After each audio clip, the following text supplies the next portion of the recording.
Good afternoon, everyone, and welcome to our webinar on heart health. This is our latest health and wellbeing webinar in conjunction with the IMechE and Super Wellness. My name is Laura Klein, and I'm the Operations and Services Director for Support Network, which is the personal advice and support charity for IMechE members and their family. I'm shortly going to hand over to Alison Ritchie, who is a registered nutritional therapist and will be delivering today's content. We're recording today's webinar, and all delegates will be sent a copy of the recording within a week or so, along with today's slides and any resources that Alison references along the way. So if you are affected by technical issues, you will be able to watch again at a later date. Today's webinar will last approximately 50 minutes, and it will be followed by a Q&A session. If you have questions along the way, please use the Q&A box where all messages are private, and we will raise all questions at the end of the session.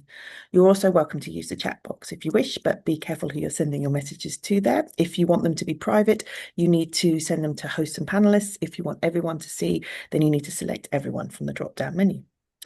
At the end of the webinar, we will put a survey link in the sort of chat box, which we'd be really grateful for your input into, so that we can get a feel for what you might like to see in future webinars and also what you felt of today's webinar.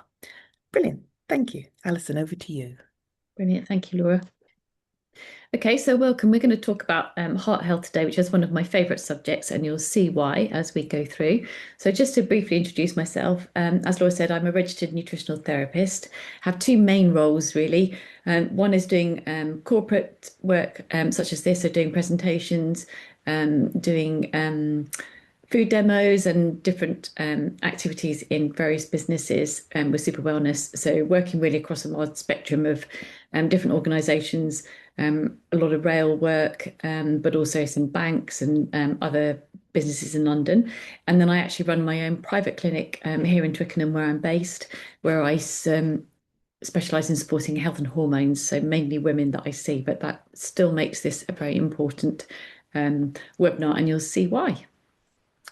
Okay, so what we're going to cover today, so we're going to start just by waking up our brains and kind of getting engaged with the subject. So we're going to do a quick quiz, which you can answer in the webinar chat box, and we can see what you think.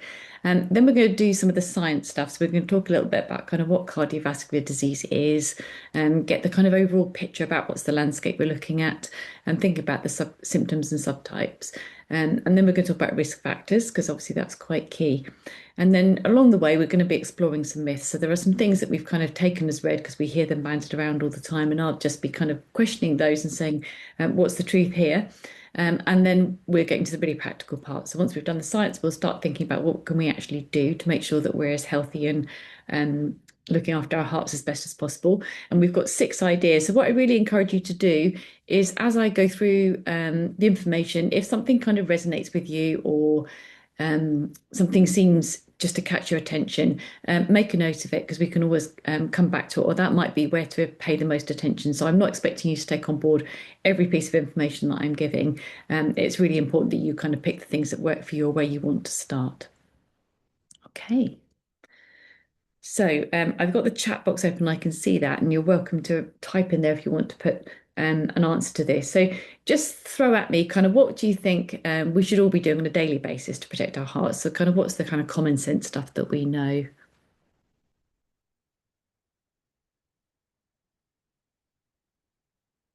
Exercise, yeah, perfect. Any more?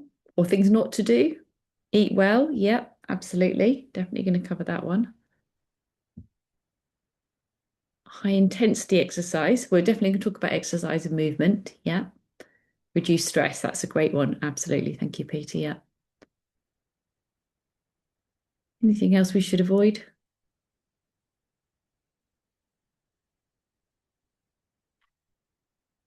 So, yeah, sleep, that's a good one as well. Yeah. So we've got, so what I was kind of looking for here, I mean, you've got most of them here. So movement and exercise, definitely. Eating well is really important. Avoiding smoking and alcohol to excess, also really important. So any of those things are all really good. Stress and sleep is really important too. So we're definitely going to cover those as well. Okay, so who knows how many times on average our heart beats per minute? I'm always quite impressed. Ah, I see Simon straight there with 70. Yeah, Peter too, 60 to 70, absolutely. Yeah, so 60 to 70 is quite a good answer. So the average is about 70 times a minute. Obviously, it depends on how healthy you are, how much exercise you do normally, and what life stage you're at, that sort of thing, how stressed you are. But around 70 times a minute is pretty much an average. Okay, so now we're going to a more tricky one. So there are quite a lot of nutrients involved in our hearts and the way that they work. Do you know one that's involved in every single heartbeat, with the heartbeat being the kind of key point here? Does anyone know what that might be? Or can have a guess?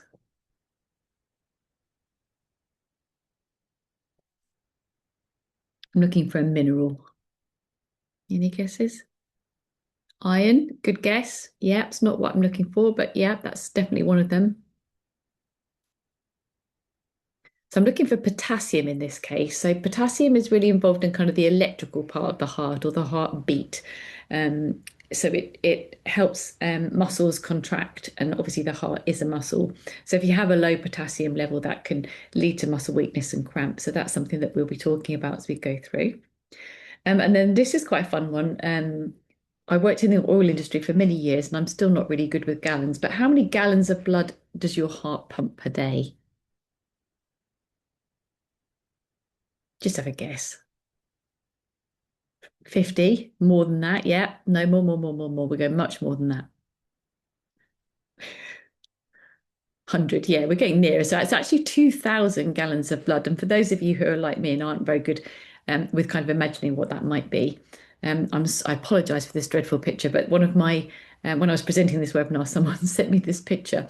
So this is a 2,000 gallon tank. So obviously it doesn't mean there's 2,000 gallons in us. It means it's pumping through 2,000 gallons. But I just think that's absolutely incredible. It blows my mind. And I struggle to visualize it. So although this is an awful picture, I think it's really useful just to get a bit of a flavor. Okay, so let's talk a little bit about what cardiovascular disease is. Thanks for your participation. I appreciate that. Um, so there's some quite scary statistics here. We can see that nearly just shy of 18 million lives are lost each year, according to the World Health Organization. And although cardiovascular disease covers a kind of range of different conditions, two ones that are responsible for 85% of those deaths are heart attack and stroke. So we'll focus on those two, but we will mention some of the others. And it still remains the leading cause of death for both men and women globally. Um, what's kind of worrying, I think, and why this webinar is so important really, is that for the first time, so for the last 50 years, we've actually seen deaths from heart disease and circulatory disease decreasing. And we've reached an inflection point where now actually they're starting to rise again. And whereas it used to really affect people over their 75th birthday, we're actually seeing it's happening earlier as well. So now even at 65s, it's increasing. So for under 65s, in 2017, it was up nearly 18,500 people, which was up from 17,000 5 years earlier. So it was over a 4% increase in 5 years, whereas it'd been declining for 19% over the previous 5 years. So I think this is quite important. So it seems like we're at this kind of pivot point. And I think there's, just to keep it in perspective, there's a few reasons about that. One is that over time, so we've seen a lot less people smoking, which has made a big difference. And we've also got much better with our screening services. So obviously things that we do through the NHS, and kind of having um, screening and checkups and so on, I think has definitely improved. And our detection systems, the things that we look at, our technology has really improved. The other thing I think that's affecting these figures in particular is that we know that people who had underlying heart issues were more vulnerable to die from COVID. So that definitely did impact the figures. But it's not alone. It's not enough on its own to really ex explain why we've got this inflection point now, why we're moving to more people dying again. So, and I think the worrying thing about heart disease is often no signs. So there might be no warning. The heart attack might be the first sign that there's something underlying. So what is cardiovascular disease? So there's two main subtypes. So like I said, the ones that we would say causes 85% of the deaths. There's coronary heart disease, and there's cerebrovascular disease, which we normally refer to as stroke. So the difference between these two is that for heart disease, so they all happen in the same way, and we'll talk a little bit about that. But heart disease is when it stops the blood flow to the heart, whereas cerebrovascular disease is when the blood flow to the brain is stopped. So they're kind of the mechanism is the same, but they're where it's the location is different. So what we can see is at the top there we've got a nice healthy artery, and you can see the red blood cells flowing freely through the pipe. And then you see a little bit of kind of cream build up on either side of the pipe. And if you think about the inside of our arteries, they should be nice and stretchy. That's the idea. But as that plaque forms, it gets quite rigid, and then it starts causing pressure to build up. And then either the clot can rupture and float and block somewhere else, or it can cause too much pressure on the block, which causes the problem or the heart disease. So the arteries become narrow and blocked from the buildup of these fatty plaques. And I'm going to spoil probably one of your favorite desserts here, but um, it's not just about fat, it's all about kind of the blood sugar that we have as well. So if you think about a creme brulee, you know, the nice crispy bit on the top where we kind of burn it and it goes all kind of rigid and brittle. So if we have too much sugar in our blood, that goes on top of these fatty plaques and kind of makes them very brittle and more likely to break. So it's a combination of the both. I'm sorry that you probably won't think of um, creme brulee in the same way again. So there are other conditions. So things like there's heart rhythm problems or arrhythmias. Um, People will sometimes have heart valve disease. Some people are born with defects in the heart, and sometimes they don't know about them for a long time. So these are congenital heart defects, and infections or viruses can also impact the heart. So one other thing to mention is hypertensive heart disease, which is the heart condition that comes from having chronically high blood pressure. So when we've had high blood pressure for a long time, and that basically affects the structure and the function of the heart. So deaths are increasing in this, mainly in high income countries, I think because of our kind of lifestyles. And it's the number one cause of death associated with high blood pressure. And although it can cause coronary heart disease, it can also cause heart failure. So, heart failure or sudden cardiac arrest is an electrical problem rather than this blood flow problem to the heart. And it doesn't stop it working altogether. So, it's not like it just gives up completely. It just means the muscle's so weak it can't actually move the blood around with the force that we need it to get the oxygen to the brain and to our different muscles and so on. So that's the difference there. So I don't know if anyone's a Michael Mosley fan. He was a big loss to the wellness industry, I think. And just before he died, he had a program called The Wonders of the Human Body on, I think it was on Channel 4. I think it was the first program of that series. He always used to use himself as a guinea pig, didn't he? That was one of the reasons why he was so relatable, I think. And he had a scan of his body to kind of see, and you could actually see where his arteries had these little plaques building up. It was really interesting to see. It was quite an expensive scan that he had, a coronary angiogram, which kind of shows the details of like where the inflammation was in his arteries. So anyway, if you get a chance to see that again, it's a good program to watch. So what are the symptoms? And one of the key things to mention here is that symptoms between men and women can differ. So what we normally see for men, or common signs for men, are a difficulty of breathing, shortness of breath, maybe some nausea or vomiting, um, feeling lightheaded, and maybe having like a pale, cold, sweaty appearance. Women, and we'll talk about this a little bit more, but they have a slightly different pattern of how heart attacks happen for them. So they might sometimes feel like they've got indigestion, and apparently, like jaw ache is very common for women as well. So a lot of women go to a dentist thinking that they've got this kind of jaw ache, and it turns out obviously the dentist can't find anything wrong. It turns out to be um, the first signs of a heart attack. So if you have kind of constant indigestion, or you're feeling like you've got really bad jaw pain, and you're female, it might be worth just getting checked out, more broadly speaking, than just going to the dentist as well. So slightly different symptoms, and but as you can imagine, I mean, these symptoms can occur for lots of different things, so it's not always easy to know that that's what's happening. So with stroke, we have an acronym that we use called FAST. So does anybody know what FAST stands for? You want to know what FAST stands for? I find people are pretty good with this generally. It's just to remind us what to look for when we're seeing someone who might be in trouble here. Does anyone know what it is?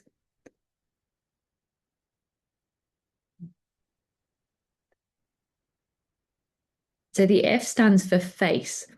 So what we find with a stroke is because it doesn't hit the body. Yes, that's right. Thank you, Simon. Face. It's face, arms. So face, you might find that one side of the face is kind of drooped, and your eyes or the mouth might be drooped on one side. Um, they might not be able to smile in the same way. Arms, so someone with a suspected stroke might not be able to lift both arms above their head and keep them there because they might find they've got numbness or weakness in one arm in particular.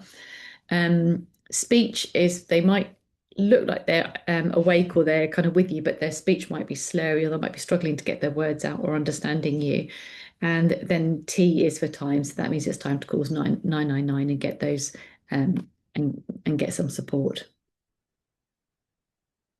So we know that the very sensitive lining of the arteries called the endothelium, they can be damaged by high cholesterol, by triglyceride levels we're going to talk about as well, cigarette smoke, sugar in the form of creme brulee, and high blood pressure. So once that damage is done, it's kind of like a healing process. So that's why the plaque falls and then it attracts the immune system to go in and kind of heal it. So that's kind of where it happens. So this is our first myth busting. And now you can understand a bit more why it's quite important for me in my practice when I see a lot of women who are going through menopause. So up until menopause, women are definitely less likely to have heart disease than men. But after menopause, the gloves are off, and basically women are as likely to have a heart attack as men. And one of the things we know about that is that estrogen that we have as our kind of regular sex hormones helps make our arteries very nice and stretchy. So it keeps that endothelium very nice and kind of healthy. And as soon as we lose that, it's more likely to be kind of more brittle. So we know that that makes quite a big difference.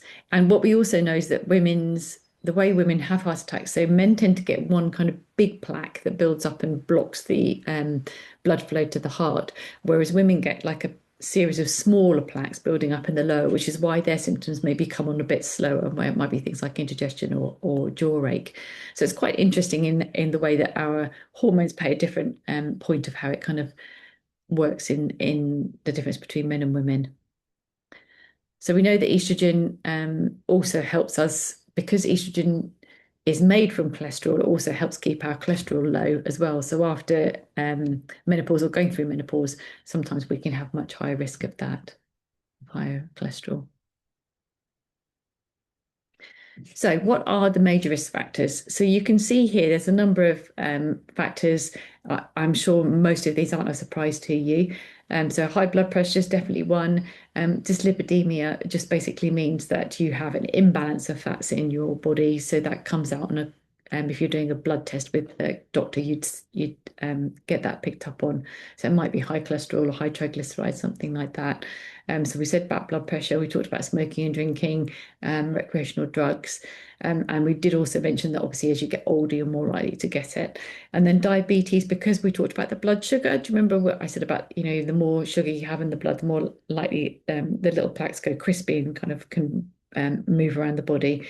So that also makes a difference. So there's a few different things here that we've mentioned. And also, interestingly, I think air pollution is something that's really becoming a bit of a focus actually, because what we know is tiny particles that get into our lungs cause aggravation. And then what we find with all of these different things is that behind them is something called inflammation, and air pollution is the same. So basically, having this kind of damage in our lungs causes inflammation.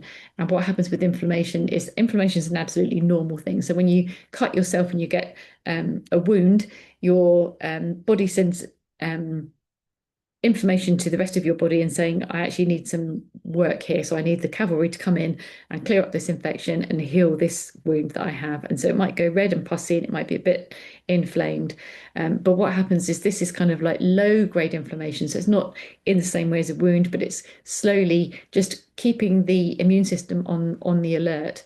And whilst that's a normal process, what we really want is the immune system to kind of turn on, but then turn off and reset.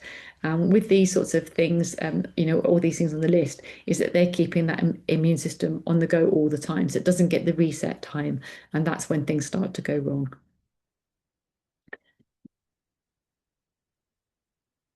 Um, so it's worth mentioning as well that even things like gut health, and we will talk a little bit about kind of what we might want to eat, but could also, having good gut health can help prevent inflammation. So we're going to be looking at that sort of thing as well.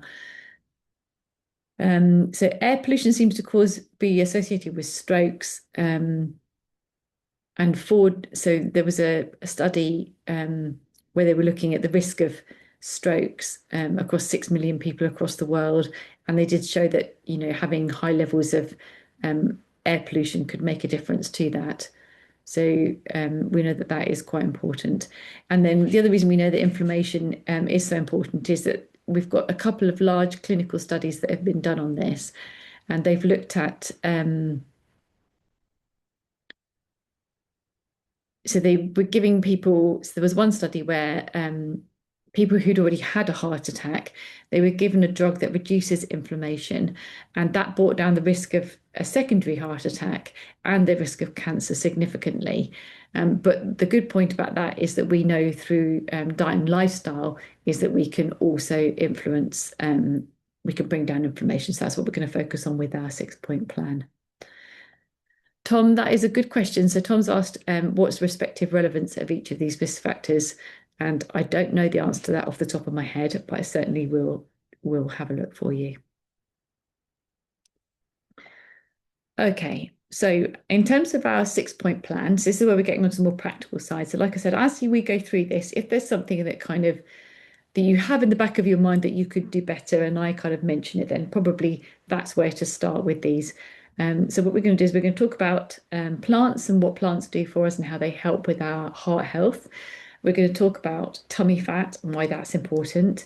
We're going to mention salt because, as we know, salt and blood pressure is related. We're going to talk about movement. I think you guys mentioned exercise right at the beginning.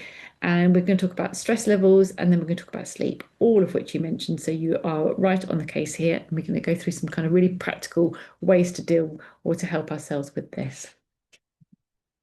Okay, so the most studied diet in terms of kind of research is a Mediterranean diet. And the thing about nutritional research is it's quite tricky because you find most research is around pharmaceuticals because people want to license drugs to make money. It's quite difficult to license an apple. And it's also difficult to kind of see where one piece of food might make a difference to someone's health. Because if you can imagine, obviously, we're eating lots of different types of food and it doesn't exclude other factors. So kind of trying to get really good nutritional research is quite tricky. So we have to look out for the studies and check when we're looking at them to see how good they are, how repeatable the data is, and what's the size and scale of the study. So we have one study here that we've been looking at, which is really a really good quality study in that it covered over 5,000 young adults. So when they joined the study, they were aged between 18 and 30, and the study lasts for 32 years. So I think on average, most studies that we look at are kind of 8 to 12 weeks would be normal. So this is really important because this covers people for a long time. So what they did is none of them had heart problems when they joined the study, and they had checkups with doctors regularly over the years, and they also self-reported their diet. So that's one thing, because what we find is that self-reporting what you eat isn't always great. I mean, if I had to ask you exactly what you had yesterday, you might struggle to remember everything. So that's one flaw in the study. But let's take what they found. So they asked them about what they ate, what foods they ate regularly, and then they assigned them a diet quality score. So by the end of the study, nearly 300 people had developed cardiovascular disease, and they adjusted for various factors. So they took out some kind of confounding factors around race, sex, educational, social status.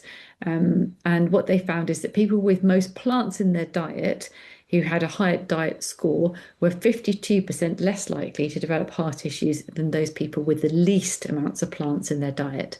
So we're not talking about having a vegetarian or a vegan diet here. We're talking about the number of plants that you have in your diet. So we know that a nutritionally rich plant-centered diet is really important for cardiovascular health. So why might that be? So we know that we've got a beautiful rainbow of colours here, and we know that all of these little micronutrients that produce these different colours are protective. So they're anti-inflammatory, and they produce different things in our um, gut environment, which helps protect against ill health. So we know that this is really important, and we know that there's quite a strong link between our hearts, our guts, and our brain in terms of quality.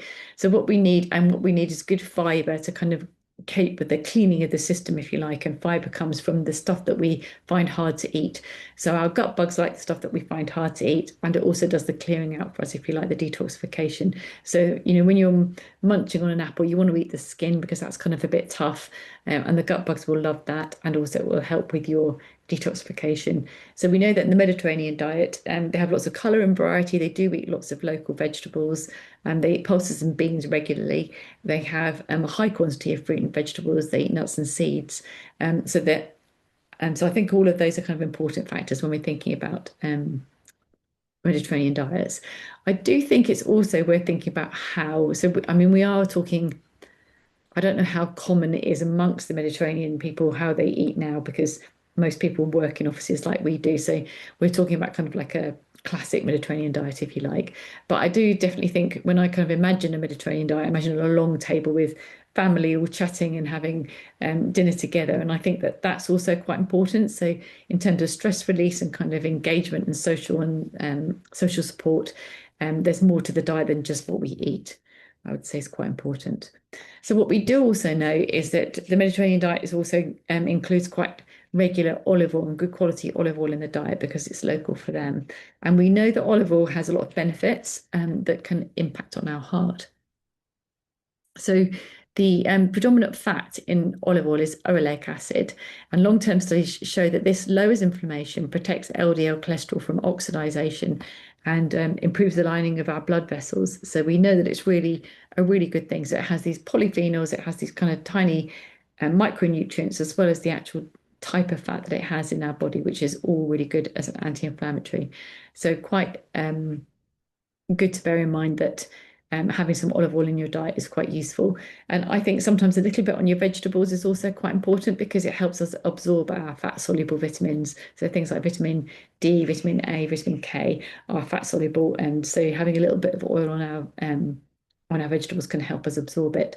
So not all fats are linked to heart disease. So things like olive oils, avocados, nuts, and seeds, all in moderation, are really healthy for our hearts. They can lower LDL cholesterol, and they will have these kind of polyphenols and these other bits and pieces that kind of help with lowering levels of inflammation. What we do know is that there's a bit of an imbalance between the fats that we have in processed foods, so things that we buy in packets. They tend to have quite a lot of vegetable oils, and vegetable oil is good for us. It's not that vegetable oil is bad for us, but what we found is that when we were invented back in the day, we were eating a diet of kind of fish or fish oils and vegetable oils. And now what we find is we're not having so much fish or regular fish oils, and we're having a lot of vegetable oils because it's in everything we buy. So the imbalance of vegetables, of oils, is affecting our cell membranes and also impacting our heart health. So having fish a couple of times a week, or thinking about the kind of the balance of fats that we have in our diet is quite important. Sorry. Okay, so simple ideas. Let's think, let's be practical. What can we actually do? So I think yeah, just by the door. Thank you. Yeah, just by, sorry, delivery. Right, so if you just think about when you look at your plate, can you add one more vegetable, and preferably of a different color? So this is where I think frozen fruits and vegetables come into their own, because it's easy to have some frozen peas or some carrots or something in the freezer, and also they're quite often frozen there and then, so they kind of keep their nutrients. So really good, easy addition. I think a handful of spinach to a soup or a stew or a casserole is a really easy win as well. Green leafy veg is really good for us, and it doesn't really taste as much. It's quite a good addition. Um, and then berries, the lovely dark colours of berries have got lots of polyphenols, which are useful for us as well. So all of those things. So just look at your plate and just think, is there one more vegetable that I can add relatively easily? Can I have some peppers chopped up or something like that? And that's quite a good way to just try and improve the amount of fruit and veg that we have. You can also choose foods that lower blood pressure. So there are some um, vegetables like beetroot's one of them, pomegranate, spinach. You can see the list here, tomatoes. And what we know about these is they increase the nitric acid in our bodies, which helps to acts as a vasodilator, so acts to help the oxygen get around to the bits of our body and everything, so they can be useful for blood pressure. So all of those are quite good. So aiming to have different types of vegetable, and sometimes you don't really have to change everything that you're eating. So maybe if you like apples or mushrooms or tomatoes or even broccoli, you can just try different types of the same vegetable. So you can try different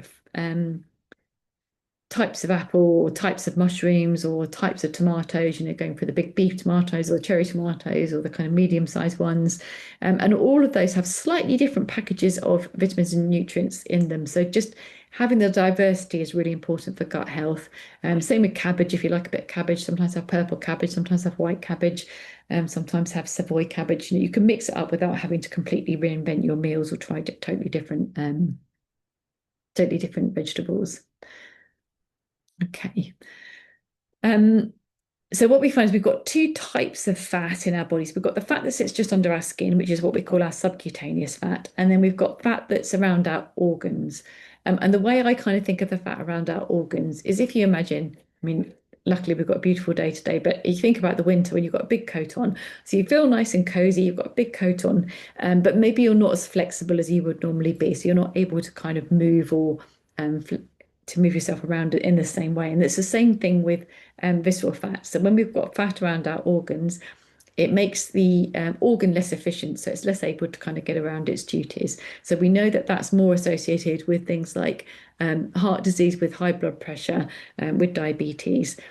And it also secretes levels of adipokines, which are chemicals that trigger inflammation. So having too much fat around our middle is quite dangerous. So one way to kind of keep an eye on this is well, we can do it with, so in Super Wellness, we do things like body composition testing, which you can sometimes also get in gyms. So you can't always see visceral fat. So sometimes people can look skinny but still have a lot of fat around their organs. So it's not a perfect measure, and that's why sometimes doing the biometric tests are quite good. But one kind of like thing that you can do for yourself, just to give yourself an idea, is if you want to cut a piece of string to your height, so to your standing height, you should be able to fold that into two and then put it around your waist, just above your belly button comfortably. And that's what you're aiming for. And I think that that's quite a useful thing to have, because sometimes weight can creep up on us, can't it? It like kind of happens gradually. So sometimes having something like that we can just keep in a drawer just keeps an idea on kind of where we're at. So that's one of my top tips there, and it's quite an easy one to do.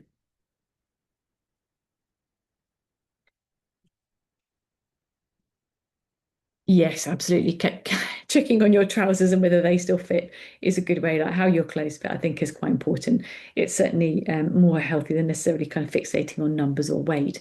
But trying to, just having a bit of string in your drawer is quite an easy one, I think.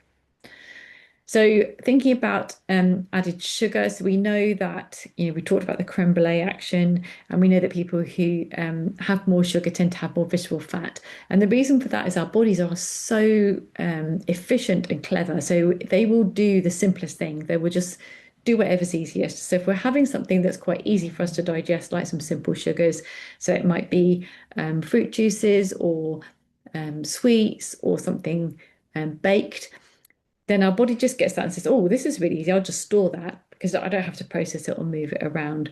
So things like having a bit of protein with each meal or not eating carbohydrates on their own kind of slows down the way we digest that, makes it a bit less easy.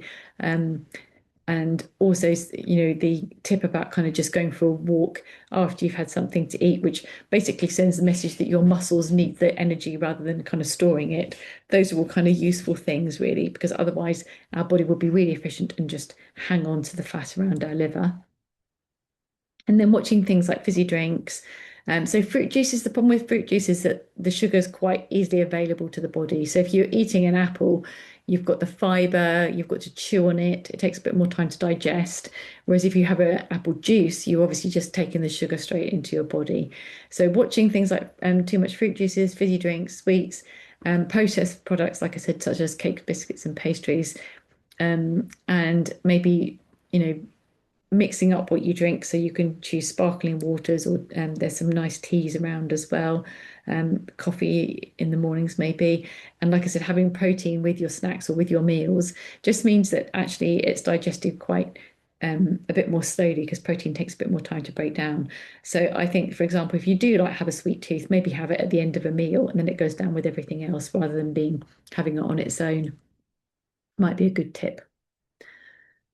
Okay, so we know that salt is associated with high blood pressure. But the other way the body works is it doesn't have everything kind of works in correlation or works together. So with salt, it's not just the absolute levels of salt, although obviously we do have to watch this, but really what we want is this balance between salt with sodium and potassium, and sodium is in salt. So we don't really want to have too much salt in our diets, although obviously it does make food more tasty. So really we shouldn't be having much more than 6 grams, which is 1 teaspoon a day. And apparently the average is about 8.6 grams a day. So that is quite a lot. Um, and we have a range of vegetables because, well, that's going to come up, but potassium is available in vegetables and kind of offsets salt. So you want this nice kind of balance between potassium and sodium for our hearts to work properly. So having lots of vegetables, that's why it also helps as well. So looking at the food label, so now we have these traffic light food labels, don't we, which can be helpful. So you can automatically see if something's got too high salt in it. So a low salt would be something between 0.3 grams, and then medium salt would be kind of about 1.5 grams, and anything above 1.5 grams would be high sodium. So you're trying to look for something that's kind of in the lower end or just keeping an idea. So maybe just watch what you have and think about where salt might be. So it's quite often in processed foods, as well as what you might add to cooking or on the table. And as I said, potassium-rich foods are basically fruits and vegetables, and they will help balance the ratio between potassium and um, sodium. So that will help our heart health. So that's another reason why vegetables are so important for us. So one thing to do is if you're thinking about reducing your salt intake, or if you're someone who quite likes salty things, using herbs and spices is a really good win, because I talked about how the gut bugs kind of like the things that we find harder to eat, so they love herbs and spices. So you get a lot of bang for your buck. So a very small amount of herbs and spices can really add to our diversity, increase the health of our guts, and reduce inflammation. So things like seaweed flakes are quite good in place of salt, or things like rosemary, oregano. If you like a bit of heat, some chilies might be nice. Black pepper, paprika, turmeric we know is very good as an anti-inflammatory. So there's lots of, having a nice range of herbs and spices. It's quite easy because obviously we can keep them in the jars, so they're easily available, but it's easy to get out the habit of using them, isn't it? So try and use them where you can. Okay, so we've moved on to movement, and I've been really careful here to say move regularly, because it really depends on where you're starting from, I think, here. So even short periods of exercise are quite useful, and we know physical activity is one of the most important things for strengthening muscles, including the heart muscle.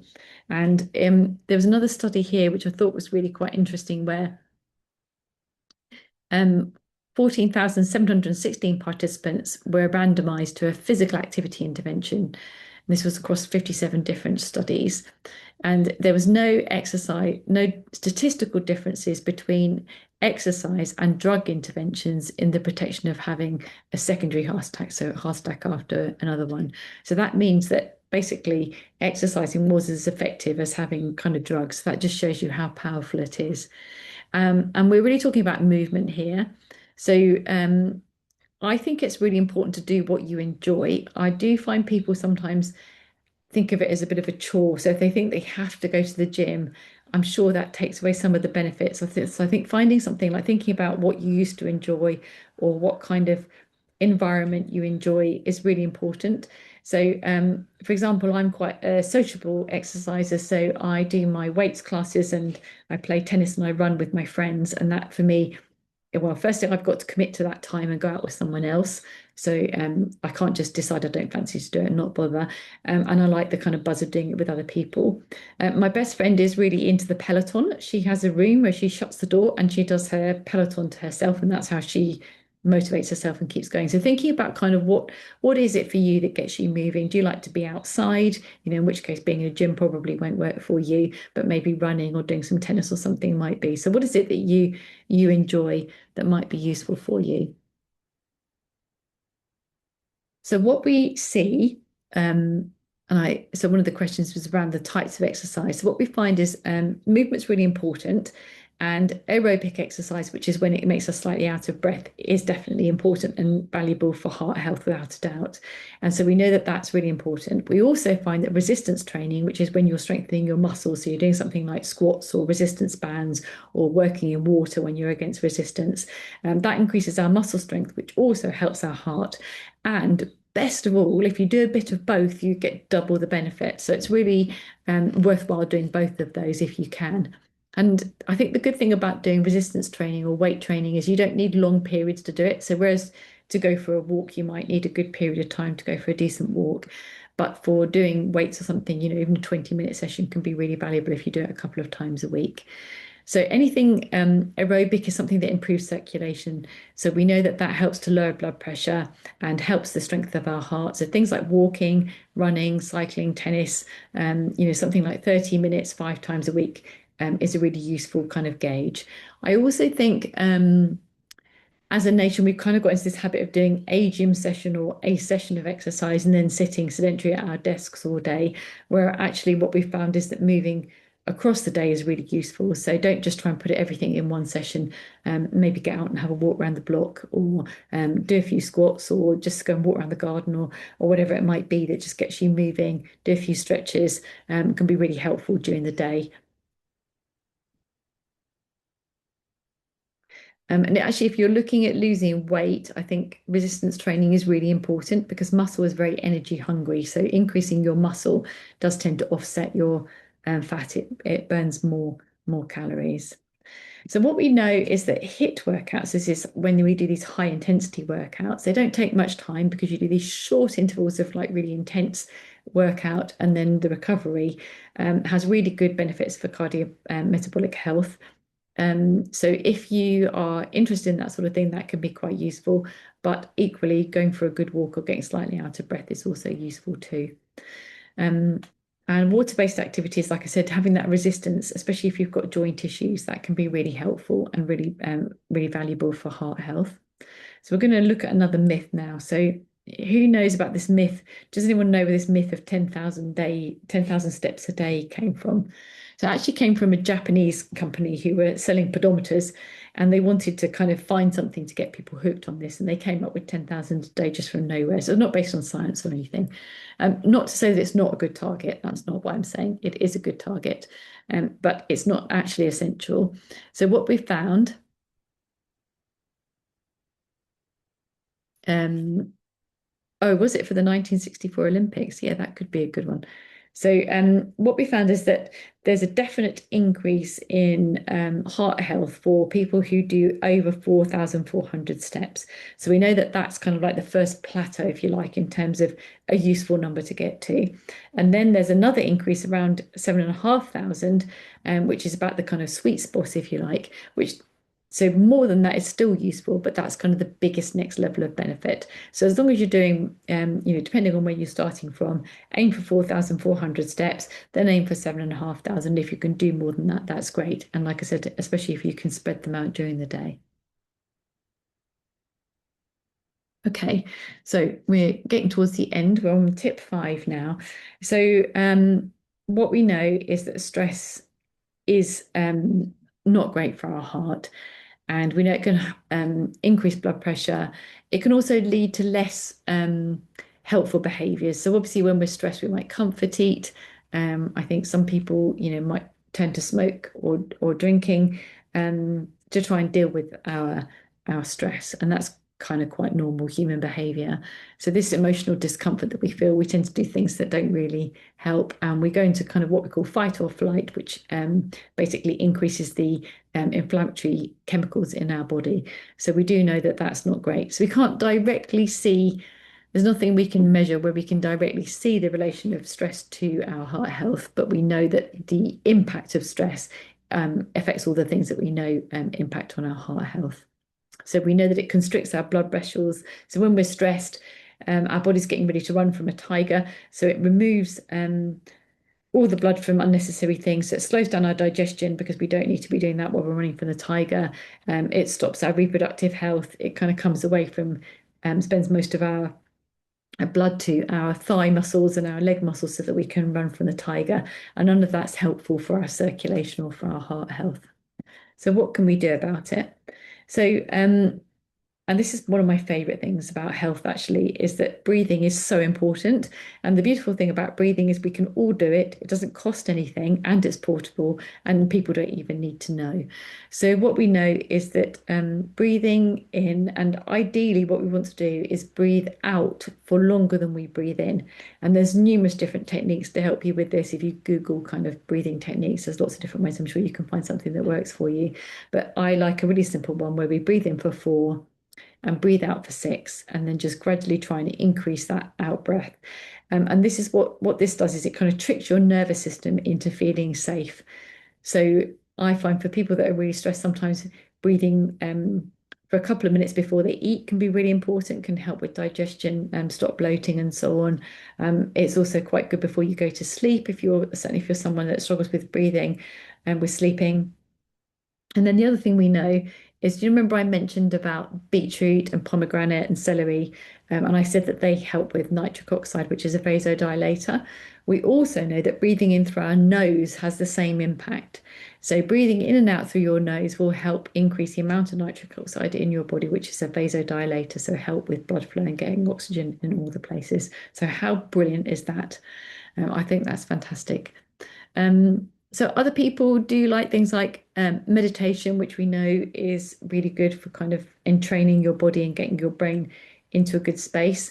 So I don't know if anyone does meditation or finds it useful. I do like to do 15 minutes a day. I use a Headspace app. There's some quite a lot of nice apps around these days, which make things a little bit easier, I think.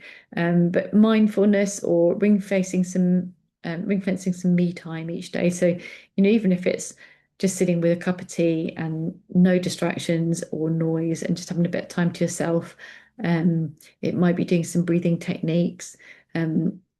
Laughter we know is very stress relieving. So watching something funny or being with friends that make you amused is good. A lot of people use music, so I'm a big fan of a kitchen disco. I think that's a good stress reliever. Pets also really good for calming and kind of calming us down and releasing happy hormones. Some people like gratitude journals. I saw quite an interesting thing about Chris Martin, who's the lead singer of Coldplay. Apparently, one of his techniques is that every morning he sets an alarm on his phone for 12 minutes and he just writes down everything that's bothering him, things he'd like to say to people that he never could, anything that's hassling him. And then at the end of that 12 minutes, he just burns that piece of paper and gets rid of it. So that's one thing that works for him. So finding something, and I think with clients, I try and encourage you to be a little bit experimental. So it's easy for health and keeping our health to feel something really heavy or a bit of a burden.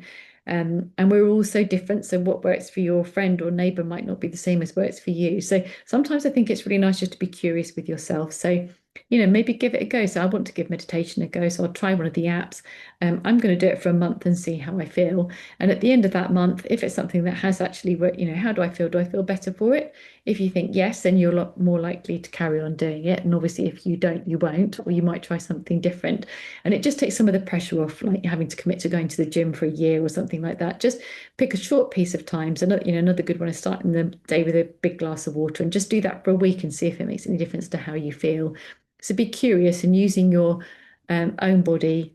Nature, yes, thank you, Tom. You're right. Getting out in nature is really important as well. We know that the patterns in nature are good for calming our brains. Okay, so the last one, we're on to sleep. So the top tip here is to get to bed on time. What we know is that people that sleep less than 6 hours a night, we call these short sleepers, and we know that that has quite an impact on our stress. And basically, at night time, we're doing all the housekeeping, so we're doing the cleaning up, the rebuilding, the kind of sorting out your brain. Does anyone like that? The film with the emotions in? Gosh, what's it called? Where they have like the characters in the brain and they have these marbles of all the memories, and at night time they do all the filing. And I think that's quite a good representation for what's going on in the night. It will come to me in a minute.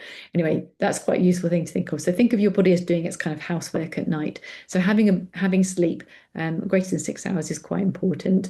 Um, but what we actually know is that having a regular wake time is actually more important than having a regular bedtime. So if you can try and keep to a regular wake time, that your tends to be that your going to bedtime kind of falls in. So that seems to be the biggest marker in terms of improving our sleep. So avoiding kind of having massive lay-ins. Inside Out, yes, thank you. Gustavo, thank you. Inside Out, that's the movie I'm thinking about where they do the filing of the memories. Um, yeah, so having a regular wake time is really important. So trying not to do, by all means have a little sleep in or something at the weekend, but trying to have a regular wake time is really quite important for kind of getting your circadian rhythm settled. The other thing is getting out in the daylight in the morning, which obviously hasn't been so useful for the last few months, but generally speaking, getting out and have some daylight helps to get our brain on this kind of rhythm where we can be having better sleep. Um, this is an interesting one. So we've gotten here to be aware of blue light. And I've done some research on this recently because I do quite a lot of work with shift workers. And actually, there's quite mixed evidence about blue light. And personally, I think in my experience of, talking to people, I think it's a mixture of the blue light or bright light, but also whatever we're looking at. So I've had clients who struggling to sleep well, and we talked through various different things, try different things. And then I think I remember one lady and I said, what is the last thing you do before you turn out the light? Because I scroll through Facebook and I thought, well, that will be it, won't it? Because seeing pictures of everyone else having fantastic times and everything, well, it wouldn't help me relax, I have to say. It puts all sorts of different thoughts into your mind and everything. So sometimes I think it's a combination of what you're doing as well as um, the light interfering. But generally speaking, we're designed to go to sleep in the dark. So dimming the lights or reducing light as we get nearer bedtime is quite important. And obviously having things kind of close to our face is not that great. So simple ideas, as I've mentioned, getting daylight in the morning to help your circadian rhythm, trying to have a regular morning wake time, keep your bedroom cool. We're designed to sleep in the dark and the cool, and actually be experimental with caffeine as well. So again, I've had clients who say, "Oh, actually, I'm fine with coffee. I can drink it anytime and still go to sleep. It's fine." And so sometimes I just say to them, "Please be curious. Don't have any caffeine after midday, so any energy drinks or any coffee, and see how that affects you." And they go to me, "God, you can't believe how much better I slept." And I'm like, well, so sometimes we get into these habits and we think we're okay, but I think occasionally switching it up or just being playful is really useful. So I encourage you to just have a go with something. Okay, so we've come to the end of the material that I've got here, and we've got some time for questions. So just to, recap, thinking about things that we've covered. So we've covered like herbs and spices and obviously having lots of vegetables. We've talked about kind of movement and sleep and relaxation, olive oil, all these different things. So I wonder if any of those has kind of triggered anything in you, or if you've got some thoughts about what you might want to do. I'm going to stop my share now. so that I can see you and Laura. Hi, Laura. Hey, thank you very much, Alison, for that really interesting webinar.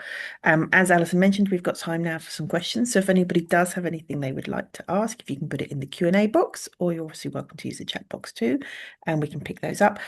Before we do that, I just wanted to flag that at Support Network, we also have a partnership with Sleep Station. So if you are finding you're having a sleep problem, it's an NHS sort of clinically approved product. It works with CBT, and you get assigned your own sleep coach. You can self-refer into it through our website. And again, it's open to all IMechE members and their immediate family. So if that's something you think might help, please do pick that up. Let's see what we've got coming through. There's a couple of questions coming through in the chat there. Bear with me 1 second. So someone has mentioned they occasionally use a heart rate monitor when doing swim training, and recently they've noticed that their heart rate now often reaches the theoretical maximum rate, which he feels is 167 beats per minute at 53, which he used to only do very rarely. However, my training sessions are similar, and I don't think I'm working any harder. I'm not going any faster anyway. And there've been no other obvious changes in their health or lifestyle. So should they investigate that further? Um, I think if it worries you or if it feels like a change, then there's definitely no harm in going to have a chat with someone and maybe getting a full blood count. Um, I would encourage you to do that generally anyway. So I have this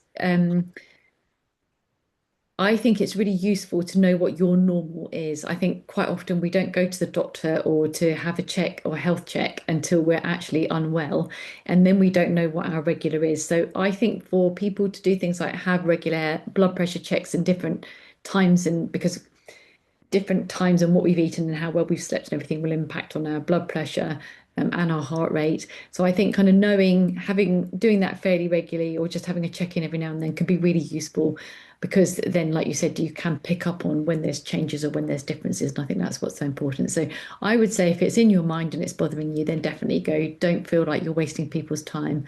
Go and have a check. It probably isn't something that might be alarming, but I think if it's in your mind, if it's a stress, definitely go and get it checked out. That would be my advice. And like I said, if you can do things like get your blood pressure monitored every now and then, and, have like a yearly blood test, I think it's just useful to know how you work, what your normals are, the way you work is. Perfect. Great. Thank you very much for that. So the next question we've had in is, are there any foods that can help unblock arteries, or is the damage already done? Yeah, so there is actually. So there's a quite a lot of research around um, plant sterols. So they work in the same sort of way as statins do, actually. So things like soy and beans and legumes. Um, just I think that's one of the reasons why generally increasing your vegetables is quite useful. So the fiber and the micronutrients that are in these different compounds are useful for helping with your arteries. So yes, I think plant sterols is the term. But things like chickpeas, legumes, beans, soy in kind of the more natural forms, so not necessarily soy yogurt or so on, can be really useful. Yeah. Brilliant. I know you can get quite a lot of products now that say they'll lower your cholesterol. I don't know if are they any better than eating the foods themselves? Are they good to have as well as the foods? Is there sort of I the would always tend to go food first, but that might be my natural inclination. I kind of think nature knows what it's doing actually, and it kind of creates foods in their own. So I think trying to have like a whole food diet as much as possible. I mean, obviously we all live real lives, but yeah, trying to get your fruit and vegetables in every way possible is really useful, I think. Perfect. Great. Someone has asked about the sleep station sleep coach information, and I can put that out. I will send a recording of this webinar again with the slides and all the resources we have for it, and I'll put the sleep station information in there as well, so you can pick that up at your own time. Okay, I think that is all the questions we've had come through. Let me just check. No, I think that's everything. So thank you once again for addressing those questions, Alison, and for the really interesting webinar. As I mentioned before, we're going to send a recording to everyone who registered, along with Alison's slides, and I think there's some recipes and sort of some other guides around how to improve your heart health. Um, Alison's just going to pop a link to the survey into the chat box. Thank you If for you that. if you do have a second to have a look at that and give us your thoughts on today's webinar and anything you'd like to see going forward, it is really helpful when we're building our sort of webinar program. We have a whole range of webinars at Support Network, these wellbeing ones, but we also have some parenting ones and some financial health ones. And you can find details of all of those on our website and book on to watch them live or to have the recording sent to you so you can sort of watch it at your leisure. Our upcoming wellbeing webinars include Good Gut Health on the 23rd of April, Building Resilience on the 13th of May, and Healthy Meal Planning for Shift Work on the 24th of June. So details of those, as I said, are on our website and you can book on to those. And I think that's it. So thank you everybody for attending. Thank you, Alison, for presenting the really interesting webinar. And I hope everybody has enjoyed that. Thank you. Oh, there's one last final question, Alison, that's just come in. Yeah. Plant cells and tablespoon of liver. Yeah, fantastic. Thank you, Simon. Oh Yes, yeah, don't forget your beetroot and your pomegranates. brilliant. Okay, that's Okay, it. take care. Thank Thank you. you. Bye. Bye-bye.